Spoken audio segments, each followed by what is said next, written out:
안녕하세요. 케일리의 작은 도서관에 오신 것을 환영합니다. 오늘은 김연경 작가의 눈꽃놀이를 소개해 드리겠습니다. 너무도 순수했고 그래서 너무도 도발적이었고 정열적이었던 어린 날의 사랑 이야기, 김연경 작가의 눈꽃놀이 들어보시죠.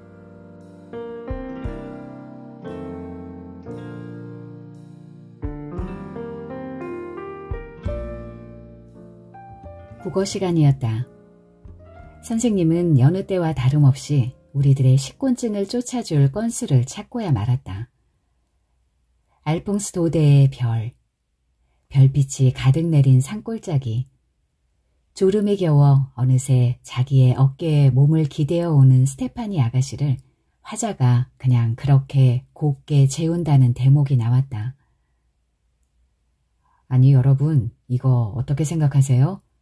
여러분 같으면 어떡하시겠어요? 예? 미쳤어요. 그걸 그냥 두게. 여자가 더 기분이 상하지 않았을까요? 맞아. 고자였다면 뭐 용서를 해야겠지만. 뭐 그럼 고자였나 보지. 맞아. 틀림없이 어디가 고장이 난 거야. 곧 왁자지껄하고 킥킥거리는 웃음이 퍼져갔다.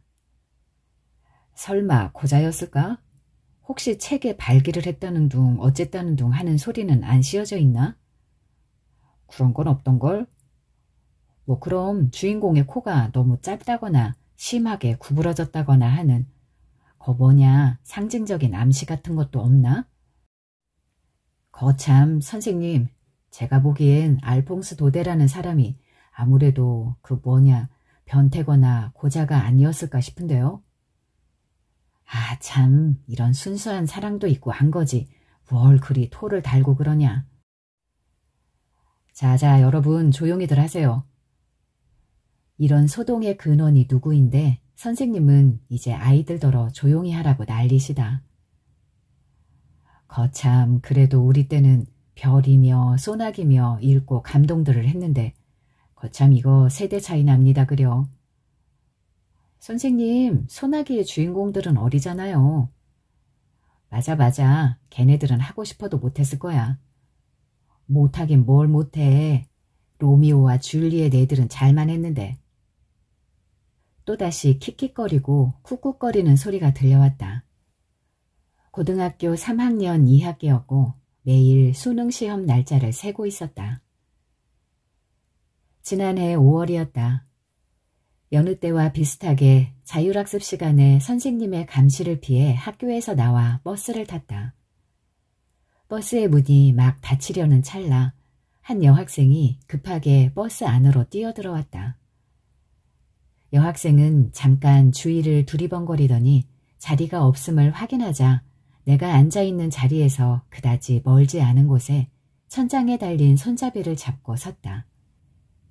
젤을 발라 빳빳하게 세운 머리카락과 역삼각형의 꼿꼿한 몸체, 오자형으로 휜 종아리가 눈에 들어왔다.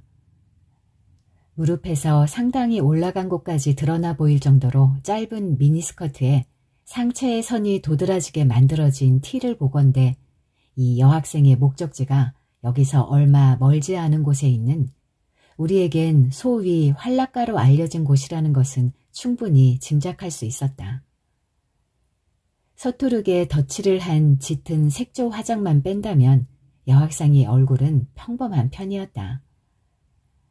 적당히 젖살이 붙어있는 도톰하고 둥근 얼굴이며 그다지 크지 않은 눈이며 붉은색이 감도는 얇은 입술 등 가만히 보고 있자니 그다지 예쁠 것도 뛰어날 것도 없는 외모에서 초봄의 싸늘한 기운이 배어나왔다.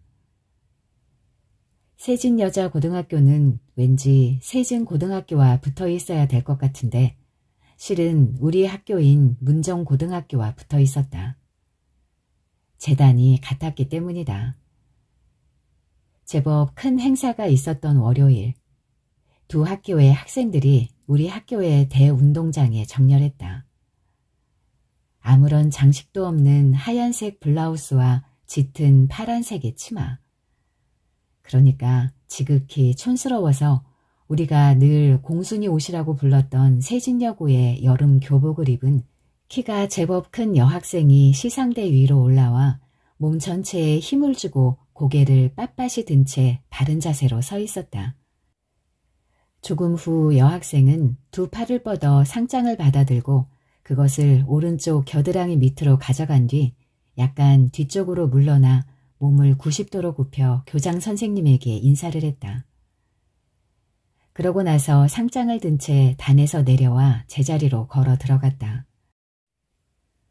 오자형으로 휘어 절대로 예쁠 수 없는 다리와 발걸음을 내디딜 때마다 탁탁 끊어지는 동선, 그리고 전체적으로 올곧은 몸체를 나는 멀리서 지켜보았다. 최영서. 처음 버스 안에서 봤을 때와 전혀 다른 차림새를 하고 있었지만 어렵지 않게 영서를 알아볼 수 있었다. 며칠이 지난 뒤 학교를 마치고 버스 정류장 쪽으로 다가가면서 교복 차림을 하고 버스를 기다리는 영서를 보았다. 전과 마찬가지로 영서의 뒤를 따라 버스에서 내렸다. 차림이 얌전한 걸로 봐서 지난번처럼 놀러갈 분위기는 아니었다. 나는 이번엔 기회를 놓치지 않고 영서에게 말을 걸었다. 저기요. 영서가 걸음을 멈추었다. 그리고 예의 그 싸늘한 봄날 같은 표정에 눈을 동그랗게 뜨고 나를 올려다보았다. 이미 첫 말을 내뱉고 나자 더 담담해졌다. 나는 대뜸 저랑 사귀지 않으실래요? 라고 말했다.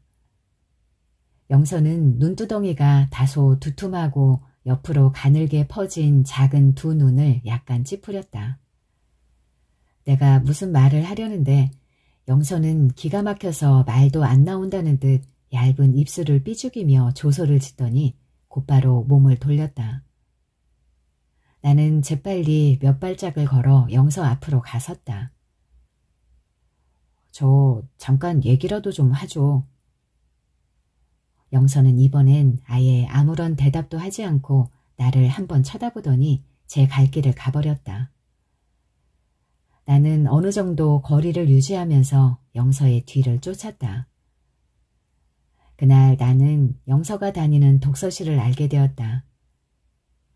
영서가 나올 때까지 독서실 앞에 죽치고 있다가 역시 몰래 영서의 뒤를 쫓아서 영서의 집도 알게 되었다. 이런 식으로 나는 조금씩 영서의 삶 속으로 들어갔다. 나는 영서가 다니는 독서실에 등록을 했고 영서가 다니는 주점을 다시 드나들었고 학교가 파할 무렵엔 교문 근처에서 얼쩡거렸고 영서의 뒤를 쫓아 영서의 집 앞까지 갔다. 영서는 처음에는 대단히 불쾌해했지만 나중에는 내가 자기의 족적을 쫓고 있다는 걸 알면서도 그냥 내버려 두었다. 도도하고 차갑게 투덜거리는 건 여전했지만 영서는 알게 모르게 내게 시선을 주었다. 짧고 무뚝뚝했지만 이런저런 대화를 나누기도 했다. 이렇게 거의 석 달이 지나고 여름방학이 한 달 정도 남아있었다. 낮에는 더웠지만 저녁이라 바람이 선선하게 불고 있었다. 땀이 식는 느낌이 꽤나 상쾌했다. 영서는 여느 때와 다름없이 나보다 조금 앞에서 걸어가고 있었다. 신압으로 빗방울까지 떨어지기 시작했지만 영서는 특별히 걸음을 재촉하지는 않았다. 반대로 걸음새가 예전보다 더 딱딱하고 더 차갑다는 느낌을 주었다. 나보다 앞서 걷던 영서가 갑자기 걸음을 멈추었다. 나는 지금까지 걷던 속도를 유지하면서 영서에게로 다가갔다. 그러자 영서가 고개를 돌렸다. 내 시선보다 약간 아래쪽에 위로 치켜든 영서의 두 눈이 몹시 날카롭게 빛나고 있었다. 영서는 여느 때와 달리 얼마간 아무 말이 없다가 대뜸 물었다. 야, 박준, 너 정말로 나 좋아하냐? 영서의 날카로운 시선에 뭔가 멋진 말을 할 수도 있었을 법한데 나는 그저 피식거리기만 했다. 영서는 곧바로 내 팔을 이끌고 아파트 뒤편으로 데려갔다. 이미 날이 저문 시각이라 가로등 불빛이 유난히 밝게 느껴졌고 그새 상당히 굵어진 빗방울이 가로등 불빛을 받아 투명한 선을 만들며 허공으로 퍼져가고 있었다. 영서는 아파트 담벼락에 몸을 기대고 섰다. 나는 영서의 맞은편에 아주 미미한 거리를 두고 서 있었다. 우리는 그렇게 한동안 서로의 눈을 응시하고 있었다. 마침내 제법 긴 침묵과 부동의 시간을 깨고 영서가 몸을 움직여 발걸음을 떼려 했을 때 내가 영서의 어깨를 잡았다. 영서는 움직임을 멈추었고 다시 고개를 들어 예의 그 날카로운 시선으로 나를 쳐다보았다. 나는 영서 쪽으로 천천히 몸을 가져갔다. 하지만 내가 우리 사이의 거리를 완전히 없애기도 전에 영서가 먼저 나를 와락 껴안으며 입을 맞추기 시작했다. 나는 영서의 몸을 담벼락 쪽으로 발싹 붙이면서 영서의 입맞춤에 답했다. 이미 비에 젖어버린 얇은 여름 교복이 영서와 나의 몸에 찰싹 달라붙어 있었고 우리는 오랫동안 서로 껴안고 있었다. 바깥에서 오랫동안 비를 맞았기 때문에 다음 날엔 영서도 나도 감기에 걸려버렸다. 그렇게 우리는 연인이 되었다. 그 무렵 나에겐 호출기조차 없었지만 영서는 휴대폰도 갖고 있었다. 나는 주로 영서의 휴대폰으로 연락을 했고 때로는 영서의 집으로 전화를 걸 때도 있었다. 수업이 끝나면 둘이 함께 분식점이나 패스트푸드점을 찾아가 저녁을 먹었고 주말에는 영화를 보러 다니곤 했다. 시내를 산책하는 일도 잦았다.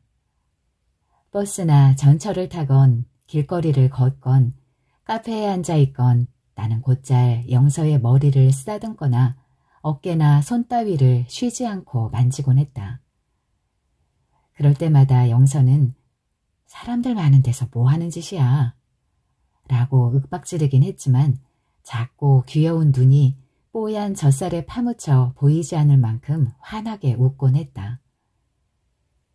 여름방학이 막 시작되었을 때 영서는 나를 자기 집으로 데려갔다. 엄마, 나 친구 데려왔어. 이 말과 동시에 영서는 제 방문을 열더니 가방을 어디론가 던지고 거실로 나왔다. 그래? 영서의 어머니가 나오셨다. 나를 보고 좀 놀라는 눈치였다.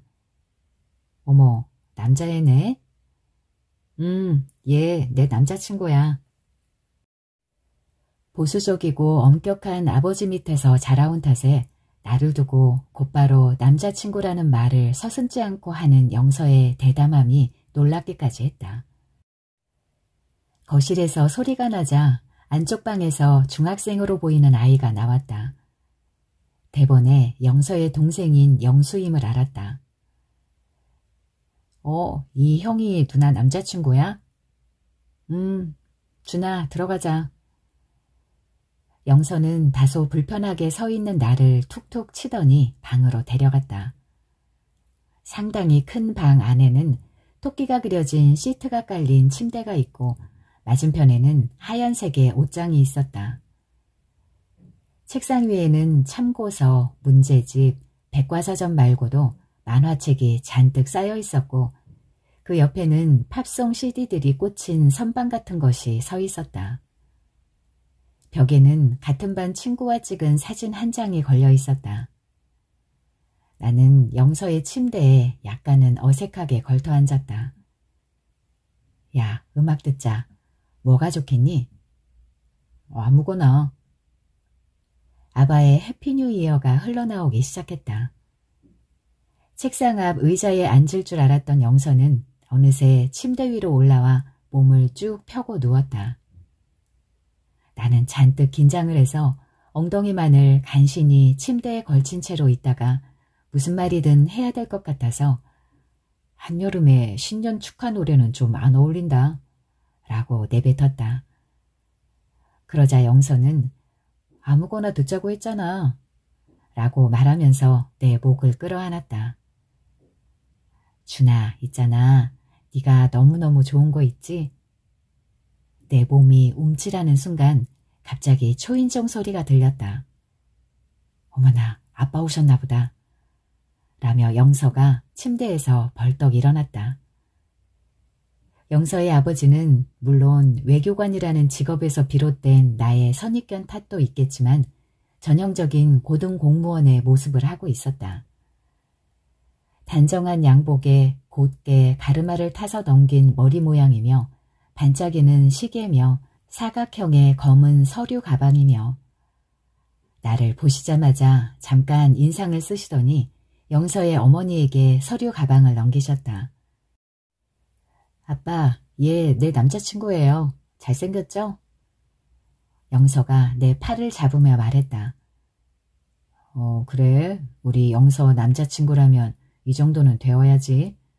좀 앉지 그래? 영서의 아버지는 이렇게 말씀하시며 소파 쪽을 가리키셨다. 무슨 학교에 다니는가? 내가 자리를 잡고 앉자 영서의 아버지는 이렇게 물으셨다. 내 대답을 듣자 근엄하게 고개를 끄덕이셨다. 성적은 어느 정도 되나?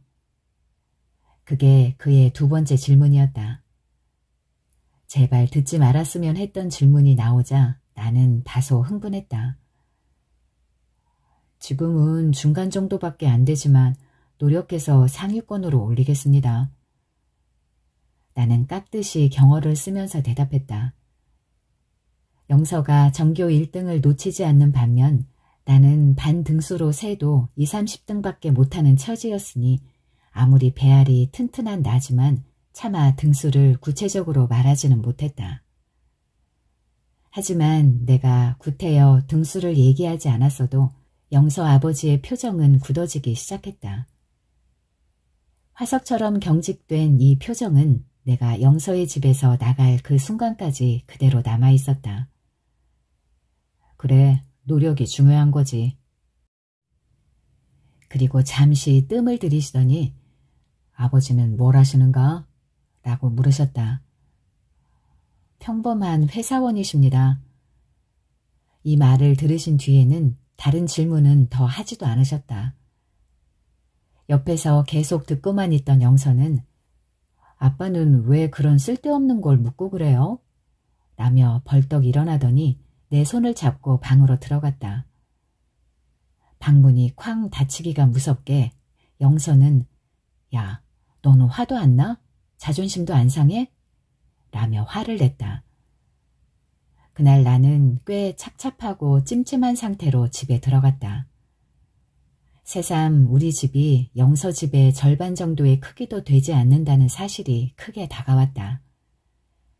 야근을 하고 지친 모습으로 막 퇴근한 아버지가 언제나 나보다 힘이 셌고 언제나 나보다 위에 있었고 언제나 무서웠던 아버지가 난생 처음으로 초라해 보이기도 했다.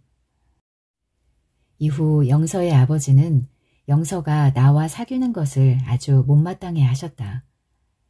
하지만 그럴수록 우리는 더 자주 만났다. 영서는 대학만 들어가면 쌍꺼풀 수술을 할 거라며 걸핏하면 자신의 평범한 얼굴을 원망했다. 언젠가 나로 하여금 영서에게 처음으로 시선을 돌리게 했던 굵은 허리와 흰 다리도 영서에겐 적잖은 컴플렉스였다. 그나마 키가 큰 것이 다행이라고 자위하면서도 몸매가 예쁘지 않은 것을 불평했다. 이렇게 사소한 걸로 인상을 찌푸리면서 흥분하는 모습이 몹시 귀여웠다. 준아, 우리 대학 들어가면 곧바로 결혼하자, 응? 이 말을 처음으로 한 건 영서였다. 너희 아버지가 나를 그렇게 싫어하시는데도? 공부해서 성적 올리면 되잖아. 내가 공부한다고 책상 앞에 앉아있는 거 넌 싫어하잖아. 에이씨, 내가 놀고 싶어 할 때는 같이 놀아줘야지, 안 그래? 그러면서 영서는 자기 몸을 내 몸에 바싹 붙이면서 아양을 떨었다. 아참, 내가 얘기했니? 우리 아빠 캐나다 가실지도 몰라. 정말? 아빠가 떠나시면 좀 더 편하게 만날 수 있겠지? 그지? 여름 방학이 끝날 무렵 영서와 나는 여행을 떠났다. 어릴 때부터 아버지를 따라서 낚시를 자주 다녔는데 나이가 들면서는 시간만 나면 곧잘 혼자서 1박 2일이나 2박 3일로 낚시 여행을 가곤 했다. 영서가 먼저 함께 가고 싶은 의사를 내비쳤다. 영서가 부모님에게 친구들과 함께 동해로 놀러 간다고 하겠다는 걸 나는 구태여 말리지 않았다. 우리는 아침 일찍 기차를 타고 청평으로 떠났다. 낚시를 처음 와본 영서는 모든 것에 신기해하면서 내가 고기 낚는 걸 구경했고 샌들을 벗고 물에 들어가 물장난을 치기도 했다. 서울에서 태어나 줄곧 서울에서 자란 애라 들꽃들을 꺾어 꽃다발을 만들고 하는 것도 재미있어 했다. 내가 그 자리에서 잡은 물고기에 배를 갈라 매운탕을 끓여 밥을 먹은 뒤에는 편편한 바위 위에 꼭 부둥켜 앉아 점점 검푸른 빛으로 변해가는 호수를 바라보았다. 시간이 꽤 지났을 때 나는 텐트를 쳤다. 보통 나 혼자 자곤 하던 텐트 안에 큰 몸집의 영서가 들어오게 되자 공간이 가득 차는 듯 했다. 우리는 옷을 입은 채로 텐트 안에 누웠다. 밤이라 공기가 선선하긴 했지만 그래도 여름이라 텐트 안의 공기는 상당히 더웠다. 나와 영서는 몸을 모로 세워 무엇 때문인지 절대로 몸을 붙이지 않은 채로 서로의 얼굴을 마주보고 있었다. 안 피곤해? 내가 물었다. 조금, 너는? 이렇게 말하는 영서의 얇고 발그스레한 입술 주위로 포동포동한 볼살이 도톰한 주름들을 만들었다. 나도 조금, 얼른 자자. 많이 늦었어. 말은 이렇게 했지만 나는 몸을 바로 누이지도 못했고 눈을 감지는 더더욱 못하고 있었다. 언제나 도도하고 적극적이었던, 즉 늘 자기 욕망에 충실했던 영서도 마찬가지였다. 여전히 몸을 그렇게 모로 세운 채 내 얼굴만을 바라보고 있었던 것이다. 얇은 옷가지 하나만 걸쳤을 뿐인데도 한여름이라 상당히 더웠다. 온몸이 다 후끈거렸다. 갑자기 영서가 너무 덥다, 그지? 라고 하면서 몸을 약간 뒤척였다. 고요한 호수에 조약돌이 떨어져 가벼운 파문이 일듯 영서의 몸에서 아름답고 자잘한 물결이 일었다. 나는 영서가 그려내는 그 선에 조용히 손을 갖다 댔다. 우리는 곧 입을 맞추기 시작했다. 너무도 긴 시간이 지난 것 같았지만 날은 아직 밝아오지 않았다.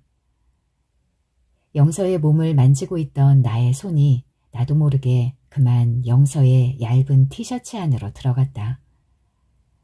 갑자기 영서가 내 몸에서 제 몸을 뗐다. 영서의 얼굴에 거의 공포에 가까운 놀라움이 번지고 있었다. 순간 나 스스로도 바로 조금 전에 내가 한 행동에 놀라고 말았다. 너무나도 무의식적으로 나온 행동이었는데 혹시 영서가 나를 파렴치한 늑대로 생각할까봐 걱정이 됐다. 너 그거 말인데 이렇게 조심스럽고 은근하고 두려움과 불안과 기대가 미묘하게 조합된 말은 그 이전에도 그 이후에도 영서에게서 절대로 들어본 적이 없었다. 아니, 난 그냥 네가 좋아서 미안해. 나는 지금 내가 무슨 말을 하는지도 모른 채 되는 대로 중얼거렸다. 무척이나 곤혹스러웠다. 그러자 영서가 내 말을 끊으면서 물었다. 너 그거 해본 적 있어? 아니. 해보지 않을래? 궁금하지 않아? 영서는 역시나 영서다 싶었다. 참으로 호기심 많고 도도하고 대담한 아이였다. 내가 대꾸를 하지 않자 영서는 더 보채기 시작했다. 야, 해보자, 응? 영서야, 그만해. 안 피곤하니? 나는 영서의 몸을 끌어당겼다. 영서도 고집을 부리지 않았다. 그저 내 품에 안겨 있다가 내 팔을 벤 채로 조용히 잠이 들었다. 나도 힘들게나마 잠이 들었다. 한참 뒤에 팔이 너무 베겨와 잠에서 깼다. 내 팔을 베고 곤히 자고 있는 영서의 얼굴이 눈에 들어왔다. 낯설어 보였다. 나는 살짝 벌어진 영서의 입술에 입을 맞추었다. 그러고 나니 마음이 조금은 편해졌다. 그런데 영서의 머리가 얹혀있는 팔이 조금 저려와서 팔을 빼려고 몸을 약간 뒤척였다. 그 바람에 그만 영서가 잠에서 깨고 말았다. 영서는 낯선 공간에서 잠을 자다가 깨어난 사람들이 흔히 경험하는 대로 한동안 자기가 지금 어디에 있는지를 깨닫지 못한 채 생경하다는 표정을 지었다. 준아, 여기가 어디지? 우리 청평에 낚시 왔잖아. 아, 맞아, 그랬지. 준아, 그런데... 영서는 뭔가 불안한 듯 연신 눈알을 굴리며 비좁은 텐트 안을 살폈다. 왜, 안 좋은 꿈 꿨니? 화장실에 가고 싶어? 이렇게 묻는 내 목소리가 몹시 떨리고 있었다. 영서는 한동안 말이 없다가 준아, 나 집에 갈래 라고 말하며 눈을 비비면서 몸을 일으켰다. 이미 날은 밝아오고 있었다. 나는 영서를 애써 말리지 않았다. 도저히 말로 표현할 수 없는 우리 둘의 혼란한 심사를 우리 자신들은 너무도 잘 알고 있었기 때문이다. 나는 영서를 등에 업고 버스 정류장을 향해 걸어갔다. 거의 1시간은 좋게 될 법한 거리를 지나오는 동안 영서는 내게 몇 번씩이나 무겁지 않느냐고 이제 그만 내려서 걸어가겠다고 말했다. 사실 내가 아무리 혈기왕성한 나이였지만 170cm가 넘는 키에 적잖이 살집이 있는 영서가 새털처럼 가벼울 수는 없었다.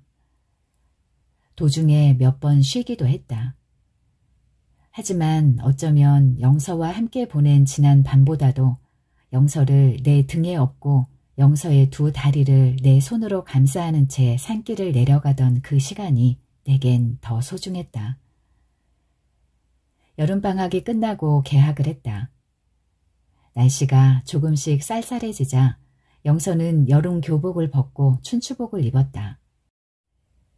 그것은 치마 앞에 제법 굵은 잔주름이 들어간 엷은 회색 스커트와 짙은 푸른색 깃이 달린 재킷으로 된 교복이었다. 속에는 특별할 것 없는 하얀 블라우스를 입고 재킷의 깃과 같은 색깔의 넥타이를 맸다. 이 춘추복을 입은 영서의 모습이 무척 마음에 들었다. 특히 몸에 약간 열이 나서 재킷을 벗으면 허리 주변에 주름이 들어간 조끼가 나왔는데 회색의 조끼와 하얀 블라우스가 무척이나 단정했다. 이미 오래전부터 영서는 더 이상 변신을 하는 일이 없었다. 나는 허울뿐인 책가방을 들고 왔다 갔다 하고 허수아비처럼 교실에 앉아있던 삶의 종지부를 찍고 있었다. 영서는 예전보다 더 자주 사랑을 고백했고 그때마다 늘 결혼 얘기를 빠뜨리지 않았다. 심지어 준아, 너 예쁘고 날씬한 여자가 나타난다고 해도 바람 피우면 안 돼? 라는 식의 너무도 터무니없는 얘기를 해서 나를 웃기는 일도 종종 있었다. 이런 얘기를 하는 영서의 얼굴에선 한때 나를 징그러운 벌레인 양 쳐다보다가 도도하게 돌아서던 여학생의 모습을 도저히 찾아볼 수 없었다. 그렇게 분주했던 2학기가 끝나고 겨울 방학이 찾아왔다. 어느 날 저녁 나는 여느 때처럼 영서를 바래다 주기 위해 영서의 집 앞까지 함께 갔다. 여느 때와 마찬가지로 작별 인사로 영서의 볼에 가볍게 뽀뽀를 했다. 내가 몸을 때려는 순간 영서가 처음 입을 맞춘 날처럼 내 몸을 와락 끌어안으며 키스를 하기 시작했다. 그것도 인적이 드문 골목길이나 좀 외진 담벼락 같은 곳도 아니고 아파트 단지가 쭉 이어지는 큰 길에서 말이다. 이후 오랫동안 영서는 내 품에 안긴 채로 떨어질 생각을 하지 않았다. 결국 내 쪽에서 먼저 늦었어 영서야 라는 말을 하지 않으면 안 됐다. 그제야 영서는 내 품에서 빠져나와 그저 명랑하고 경쾌한 아이로 돌아왔다. 준아 잘 가. 내일 보자. 여느 때와 같은 작별 인사를 하기가 무섭게 영서는 내게서 돌아섰다. 포동포동한 얼굴 위로 드리워지던 해맑고 밝았던 미소, 그리고 늘 적어도 10초간은 내 시선을 잡아두던 굵은 상체와 휜 다리, 그 사랑스럽던 몸의 선들, 이것이 내가 기억하는 영서의 마지막 초상이다. 다음 날 오후 영서는 1시간이 지나도 약속 장소에 나타나지 않았다. 이 정도 지각이라면 예사로 하는 애였기 때문에 별로 걱정이 되진 않았다. 그렇게 또 1시간이 지났다. 그래도 영서는 나타나지 않았다. 이번엔 공중전화를 찾아 휴대폰에 전화를 걸어보았다. 해지된 번호였다. 심장 박동이 2배로 3배로 빨라지고 피가 머리끝까지 솟구쳐 오르고 있었다. 문득 우리 아빠 캐나다 가실지도 몰라 라는 지난 여름에 영서가 했던 말이 뇌리를 스치고 지나갔다. 추위에 떨면서 벤치에 앉았다가 섰다가 주위에서 서성였다가 하면서도 나는 그 자리를 떠나지 못하고 있었다. 갑자기 눈이 내리기 시작했다. 1997년 서울의 첫눈이었다. 눈발이 점점 굵어지고 그 눈발이 진작부터 켜진 가로등 불빛을 받아 노르스름하게 반짝거리는 풍경을 끈질기게 바라보았다. 눈들이 꼭 눈꽃놀이를 벌이는 것 같았다. 영서의 통통한 볼살 같던 뽀얀 눈송이들이 지난 여름에 투명한 빗방울로 바뀌려는 찰나 정신이 번뜩 들면서 온 몸이 부르르 떨렸다. 나는 발걸음을 내딛기 시작했다. 집에 도착한 뒤 한동안 방구석에 처박혀 있었다. 저녁도 먹지 않고 그렇게 있다가 또다시 바깥으로 나갔다. 공중전화 부스로 가서 영서의 집에 전화를 걸었다. 영서의 아버지를 만난 이후로는 한 번도 사용해 본 적이 없는 번호였다. 신호음이 떨어지고 얼마 지나지 않아 영서 어머니의 목소리가 들려왔다. 최대한 진정하려고 하면서 늦은 시각에 전화를 걸어 죄송하지만 영서를 바꿔주십사 부탁했다. 영서 어머니는 차분하게 딱하다는 듯 말씀하셨다. 영서가 오늘 아버지 따라 캐나다 갔단다. 영서 어머니의 이 말이 떨어지자 머릿속의 뇌수가 3초간 두개골 밖으로 튕겨나갔다가 다시금 제자리로 돌아오는 것 같은 느낌이 들었다. 어머니는 계속 말을 이으셨다. 짐 싸면서 많이 울고 그러더라마는 아참 영서가 너한테 편지랑 선물을 두고 갔는데 와서 찾아가지 않으련? 잠깐 침묵이 흘렀다. 아니요, 됐습니다, 어머니. 안녕히 계세요. 그리고 나는 그래라는 어머니의 말이 끝나자 수화기를 내렸다. 공중전화 부스 벽에 몸을 기대고 상당히 오래 서 있은 뒤에야 비로소 걸음을 뗄 생각이 들었다. 그렇다. 영서는 하루아침에 느닷없이 떠난 것이 아니었다. 적어도 떠나기 며칠 전부터는 이 긴 여행을 준비하고 있었던 것이다. 그런 상태에서 어떻게 내게 아무 말도 없이 밝고 맑은 미소를 지으며 내일 보자 라고 말할 수 있었단 말인가. 영서의 내일과 나의 내일이 절대 공유될 수 없는 다른 시간임을 미리 알고 있었으면서 말이다. 곧 겨울 방학이 시작되었다. 머릿속에서는 항상 모기나 하루살이 따위가 배회하고 있는 것 같았다. 그렇게 석 달쯤 지났을 때 모의고사가 끝난 어느 날 나는 불에 댄 듯 느닷없이 수첩을 뒤져서 다시 영서의 집으로 전화를 했다. 이번엔 영수가 전화를 받았다. 내 목소리를 듣자 나름대로 반기는 기색이었다. 하지만 내가 영서의 연락처를 묻자 곧바로 영수의 어조가 바뀌었다. 형, 정말 가르쳐주고 싶은데요. 아버지가 절대로 가르쳐주지 말라고 했어요. 나는 간단한 작별 인사를 하고 그냥 전화를 끊었다. 그날 영서의 전화번호가 적혀있던 수첩은 쓰레기통에 던져버렸다. 고교 시절의 마지막 해는 어떻게 지났는지 알 수 없을 만큼 빨리 마감되어 버렸다. 영서를 만나면서 시작했던 공부를 영서가 떠남과 동시에 완전히 손 놓아버렸기 때문에 성적은 이전보다 더 나빠졌다. 애초에 대학 따위엔 들어갈 생각도 없었지만 그래도 수학 능력 시험 점수를 받아보니 좀 불쾌했다. 특별히 무슨 계기가 있었던 건 아니지만 대학이라는 곳을 일단 한 번은 들어가 보고 싶다는 생각이 들었다. 아버지를 설득하여 재수를 할 수 있었고 다음 해에 대학에 입학했다. 대학 시절의 첫 해는 술과 외박으로 채워졌다. 학교가 집에서 꽤 멀었기 때문에 친구들과 어울려 술을 마시다 보면 어느새 시간이 늦었고 그러면 친구들의 근처 하숙방이나 자취방에서 잠을 자기가 일쑤였다. 그러다가 중간고사를 얼렁뚱땅 마감하고 집에 들어갔더니 어머니가 내 방을 청소하신다고 방 안에 온 물건을 방바닥에 널려 놓으신 상태였다. 엄마, 제가 할게요. 아이고, 됐다. 집에나 좀 자주 들어와라.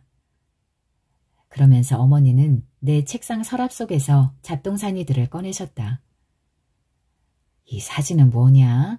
네 집 딸인지 참 안 이쁘게 생겼구나. 어머니는 서랍 안쪽 구석에 박혀 있었을 폴로라이드 사진 한 장을 내게 건네주셨다. 사진을 받아드는 순간 왜 이런 것이 내 책상 안에 들어있나 싶었다. 꽤 오랫동안 들여다본 뒤에야 언젠가 영서와 함께 갔던 주점에서 어떤 이벤트가 있었고 그때 즉석에서 공짜 사진 한 장을 찍은 기억이 났다. 난 사진 찍는 게 싫어. 왜? 얼굴은 크고 눈은 작아서 사진이 잘 안 나와. 그럼 내가 갖는다. 그러면서 나는 사진에 입을 맞추고 사진을 가방 안에 집어넣었다. 내가 연신 싱글벙글 웃어대자 영서는 야, 준아, 너는 내가 그렇게 예쁘니? 라고 물었더랬다. 그걸 말이라고 해? 거짓말도 잘한다. 이런 대화가 오갔고 이후 한참 동안 이 사진을 들고 다녔던 기억이 났다. 하지만 이 사진을 언제 책상 서랍에 넣었는지는 기억이 나지 않았다. 쓸데없는 거예요, 엄마. 나는 방문 옆에 소복이 쌓여있는 쓰레기 더미 위로 사진을 던졌다. 방탕했던 1학년이 끝나고 입대했다. 복학을 했을 때는 이미 20대 중반이었다. 이 무렵 남학생들이 다 그러하지만 1학년 때와는 달리 수업도 꼬박꼬박 듣고 학점에도 적잖이 신경을 쓰게 되었다. 그러던 어느 날 기말고사 준비를 하다가 점심을 먹으려고 도서관을 나오는데 뒤에서 내 이름을 부르는 소리가 들렸다. 뒤를 돌아보았다. 덩치가 제법 큰 남학생 하나가 서 있는데 누구인지 생각이 나지 않았다. 내가 멍한 표정을 짓자 그쪽에서 먼저 인사를 했다. 야, 형 너무한다. 나 영수예요. 최영서 동생. 기억 안 나요? 나는 그제야 어색하게나마 그래 잘 지냈니? 라는 말을 할 수 있었다. 형 이 학교 다녀요? 나는 대답 대신 그저 어색하게 웃었다. 우와, 형 성적 많이 올렸네요. 내가 아무런 대꾸도 하지 않자 영수는 약을 올리는 것 같은 표정으로 말을 이었다. 형, 이제 우리 누나 안 보고 싶어요? 아니. 어떻게 사는지 궁금하지도 않아요? 팔다리 제대로 달렸으니 어디서든 잘 살겠지. 형도 참 말하는 거 하곤. 우리 누나 아직 캐나다에 있어요. 이번에도 내가 말이 없자 영수는 형, 우리 같이 점심이라도 먹어요. 라고 말했다.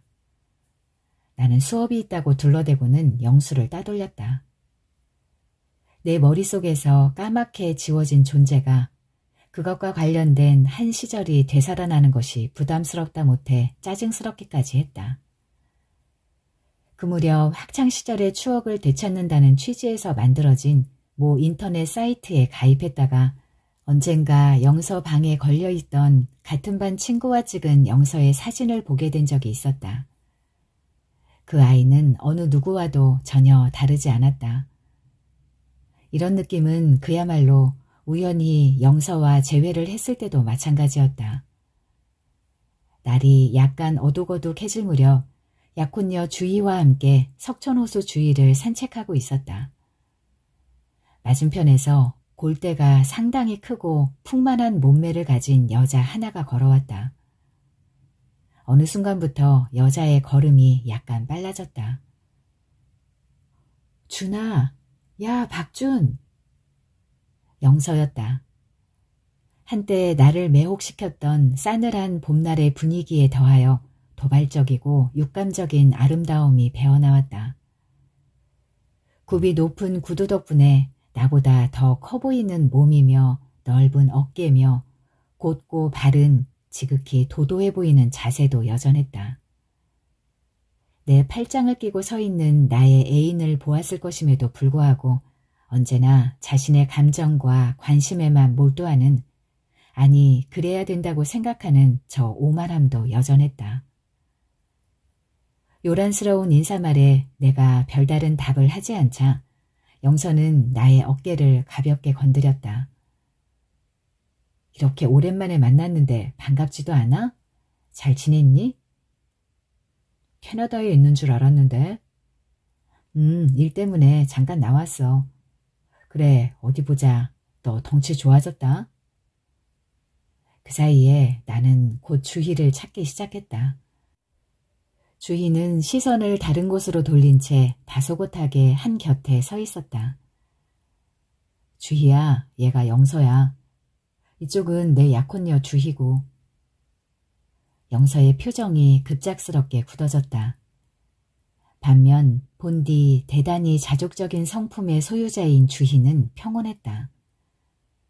연애를 막 시작하던 무렵 내가 영서 얘기를 처음 꺼냈을 때는 적잖이 신경을 쓰기도 했고, 심지어 영서의 얼굴을 꼭 한번 봐야겠다며 때를 쓸 만큼 질투를 하기도 했지만 정작 당사자가 눈앞에 나타나자 원래 주희의 성격이 허용하는 것보다도 훨씬 더 느긋해진 것 같았다. 안녕하세요. 영서의 이 평범한 한마디 말에서는 자기중심적이고 오만한 여자들에게서 흔히 볼 수 있는 고약한 도끼랄까 장난기랄까 하는 것이 배어나왔다. 주희가 가볍게 고개를 숙여 답례를 하자 영서는 무슨 일 하세요? 라는 첫 대면에는 좀 무례할 수 있는 질문을 했다. 주희는 미소를 지으면서 재활원에서 몸이 불편한 애들을 돌봐주고 있어요. 라고 말했다. 그러세요? 이렇게 말하며 영서는 언젠가 영서 아버지가 내 성적을 듣고서 지었던 그 표정을 고스란히 재현해냈다. 그러고는 역시 자기 아버지와 마찬가지로 이젠 더 이상 물어보고 자시고 할 것도 없다는 듯 나에게 명함을 건네주고는 몇 마디 외교적인 말을 던진 뒤 서둘러 제 갈 길을 갔다. 하지만 우리의 재회는 이것으로 끝나지 않았다. 캐나다로 떠나기 얼마 전에 영서는 나의 연락처를 알아내어 전화를 걸어왔다. 대뜸 한다는 소리가 야 박준 너 뭐야 연락도 안 하고. 마침 공문을 만드느라 정신이 없었기 때문에 우리의 관계 틀에 더 이상 맞지도 않는 애교와 비슷한 투정에 상당히 짜증이 났다. 영서는 어떻게든 나를 따로 한번 만나고 싶어 했다. 썩 내키지는 않았지만 그럼에도 뭔가가 나로 하여금 한 번은 더 영서를 봐야 한다고 부추겼다. 항상 그래왔지만 이번에도 내가 조금 먼저 도착했기 때문에 멀리서 걸어오는 영서의 동선을 어느 정도 지켜볼 수가 있었다. 둔부를 덮는 고급스러운 재킷과 폭이 조금 넓은 정장 바지로 감추긴 했지만 눈에 익은 굵은 허리와 휜 다리는 영서의 고유한 정체성으로 남아있었다. 아무리 봐도 아름다울 수 없는 신체적 단점에 불과했다. 지난번에 영서를 본 순간 느낀 육감적 아름다움은 도대체 어디서 나왔던 것인지 이해할 수가 없었다. 어쭈 안 올 것 같더니 빨리 나오기까지 하셨네. 들어가자. 영서와 카페에 앉아있던 길지 않은 시간 동안 신압으로 유행가 하나가 떠올랐다. 시청 앞 지하철역에서 그녀를 다시 만난다는 것은 실상 대단히 희박한 일인데 지금 나에게 그 일이 일어났다. 그런데 백발 노인이 된 상태에서 십수년 전 첫사랑과 그 주변을 거닐었던 호수를 보면서 첫사랑의 이름을 되뇌며 눈물을 흘리는 것은 불가능한 일이 아닐까. 심지어 어떤 애잔한 심사에 젖는 것조차도 힘들지 않을까. 그저 몇 초간 잠깐 묵념을 하는 것 외엔 어떤 다른 것도 없지 않을까.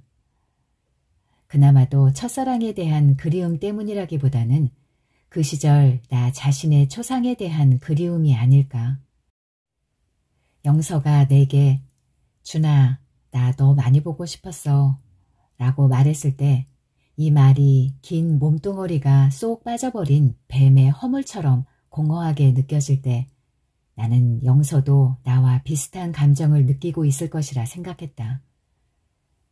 다만 인생에서 다시는 오지 않을 찬연했던 한 시절에 대한 그리움이 나로 인해 되살아났고 현재의 나에게서 어떻게든 그 시절의 흔적을 보려는 부질없는 몸부림이 영서에게는 좀 더 중요했던 것 같다. 내가 대답 없이 어색하게 웃자 영서는 똑같은 내용을 담아 내게 물었다. 준아, 너는 나 안 보고 싶었어? 네가 떠나고 얼마가는. 다시 보니까 어때? 뭐 그냥. 박준, 너 너무 잔인한 거 아니니? 남자들은 죽어도 첫사랑은 못 잊는다는데. 나는 피식 웃고 말았다. 준아, 너 나한테 화가 많이 났었구나.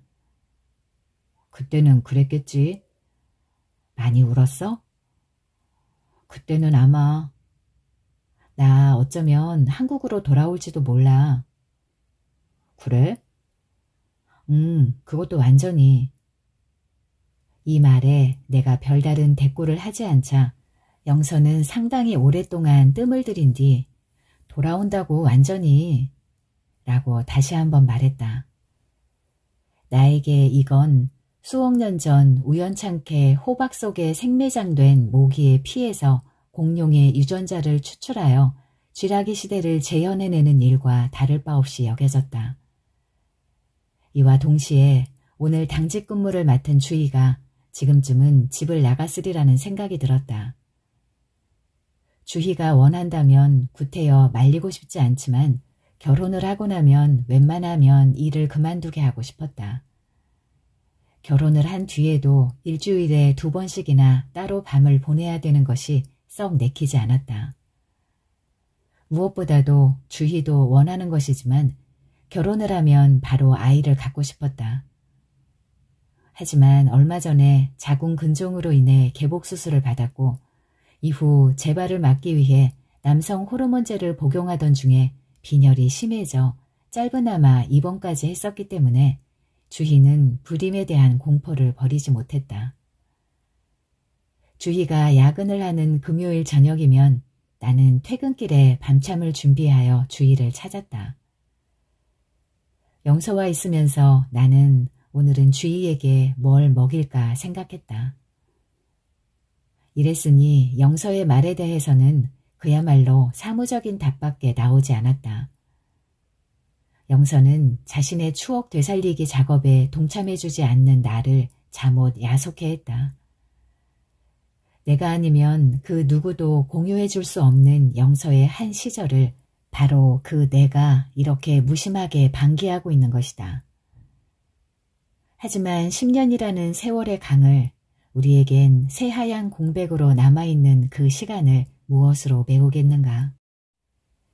이는 영서와 나의 사랑이 소위 어린애들의 불장난에 불과하기 때문도 아니고 우리가 서로의 추억에 대해 불성실하기 때문도 절대 아니다. 지금 내게 영서에 대한 배신감이나 증오 따위가 남아있어서는 더더욱 아니다. 이 점에 관해서라면 내가 아파한 시간보다 영서가 아파한 시간이 더 길었을 것이며 내가 흘린 눈물의 양보다 영서가 흘린 눈물이 더 많았으리라고 확신한다. 행여나 어떤 상황적, 감정적 계기가 주어진다면 그 무렵 못다한 사랑을 소나기나 별이 아닌 화양연화라는 이름으로 완성시킬 수도 있으리라. 하지만 쉘브르의 우산은 우리들의 젊었고 그랬기에 아름다웠던 그 한 시절을 보여주는 것으로 끝나는 것이 더 깔끔할 것이다. 설사 과거의 흔적이 사진이나 일기, 심지어 자식과 같이 구체적인 물의 형태로 남아있다고 하더라도 한번 살아낸 과거의 시간을 현재에서 재생시킬 수는 도저히 없으니 말이다. 인간은 잊혀지는 생각처럼 외로운 존재이며 인간의 기억은 그 인간 자체보다도 더 외로운 것이 아닌가. 과거는 어찌해도 현재의 적수가 될 수 없었다.